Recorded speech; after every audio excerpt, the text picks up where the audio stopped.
Sometimes it's good to just have fun playing zombies, and I figured with the last video being the hardest challenge on the worst Call of Duty Zombies game, let's flip the script and do some easier challenges on my absolute favorite maps of all time. This will also help salvage what's left of my sanity, so let's do it. And in the most unsurprising turn of events in history, I'm a fan of Origins despite what this old video would let you believe. And because there's no challenge more iconic to this map than the Rainbow Perk challenge, it seemed like a good place to start. While we get the low rounds out of the way, let me take this opportunity to proclaim Black Ops 2 Origins supremacy. Between the original and the BO3 remaster, the original is far superior despite the remaster being a little bit more friendly to players that enjoy modern benefits. Stuff like Gobblegums, 3 hit downs without Juggernog, and the Pack-a-Punch ability, so begin your debates in the comments but keep it civil because both of these are good but BO2 is just better. And now that I've insulted a lot of you, let me ask you for a favor like that Facebook friend who only messages when they want to talk about their pyramid scheme. My birthday is Thursday the 15th and like 70% of you aren't subscribed, so please do that so I can continue to avoid paying my taxes and like the video.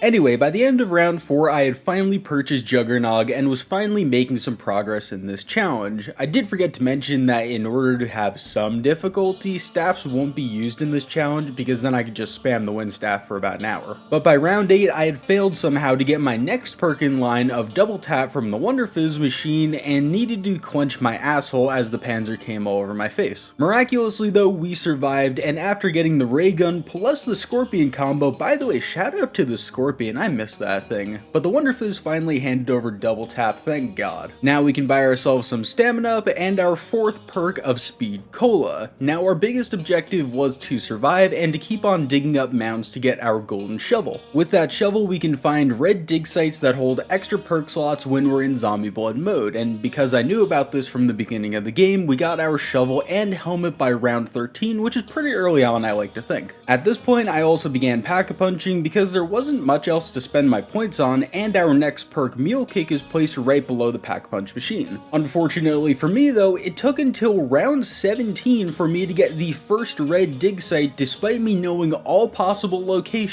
because simply apparently I'm kind of a blind idiot and I just missed it. No need to worry though, because after this one none of the next spots would be such a headache for me. Then I went and bought Mule Kick and got back to waiting. Round 19 gave us our next spot, and finally Quick Revive was in our hands just like your dad's cock. Sorry, I just had to fit it in there just like your dad. By the end of round 20, I had to actually clutch up really hard because of my own stupidity, but it was still a good escape nonetheless. Unfortunately, my stupid carried over to the next round with me getting trapped right after killing Das Panzer. Good thing I had gotten Quick Revive than when I did, huh? And on round 22, I found the 7th perk slot and was able to purchase some Electric Cherry. By the way, if you ever go for high rounds on Black Ops 2 Origins, don't buy Cherry because after round 80ish it can cause crashes and that would be a terrible way for your game to end. Finally, on round 27, the last perk was found, allowing me to buy PhD Flopper and completing our first challenge of the video. You can only get 8 perk slots and black is not a color in the rainbow, so that's why I didn't get Deadshot. I don't make the rules, don't get mad at me. Now it's some motherfucking Shadows of Evil time, gamers, and it's just good to play here again more casually than I have in the last year or so. Usually I'm doing endless resets for the Master Prestige No Kills challenge, or I'm just playing the terrible last gen version. So in order to avoid triggering my PTSD on this map, we're going to be doing a simple 2-box challenge and trying to get to round 30 without the Pack-a-Punch abilities. And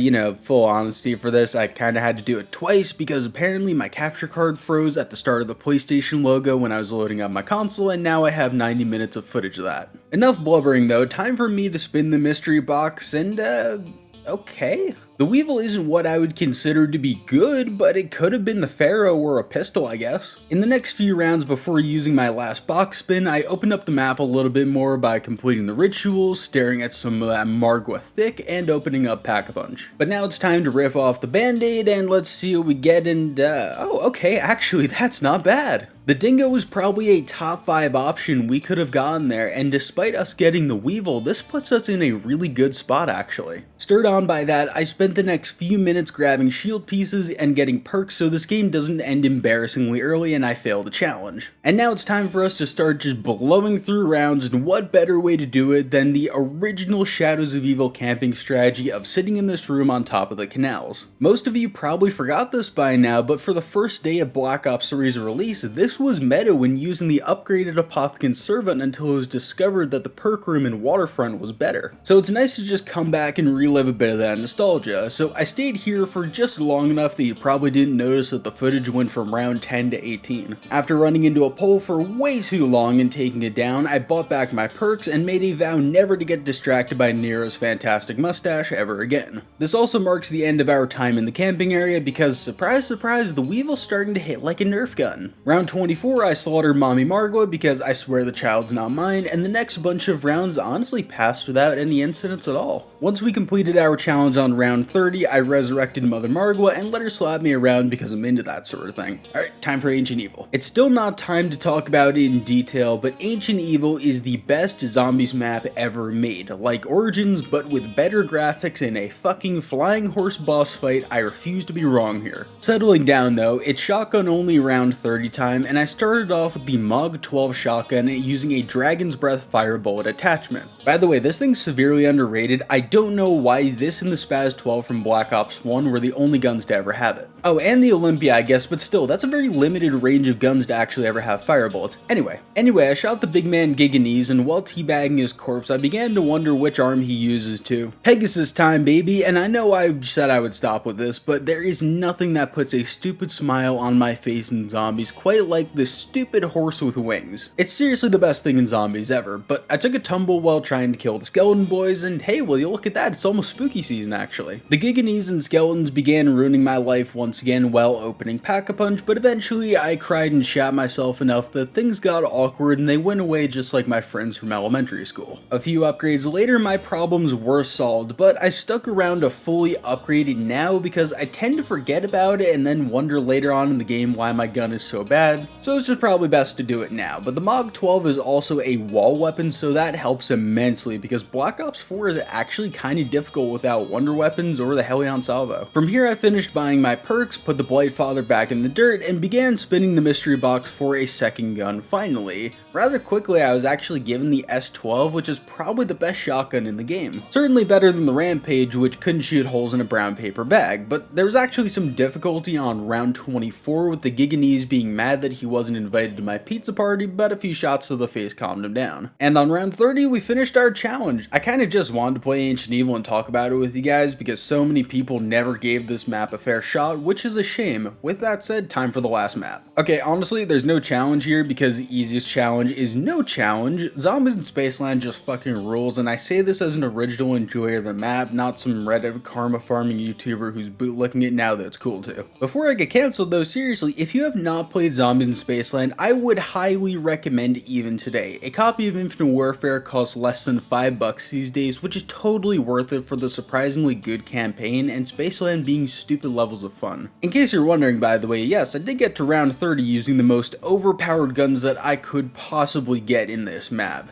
But if you like watching me actually suffer and not have fun and not use guns, then check out this video of me reaching round 50 without any guns at all.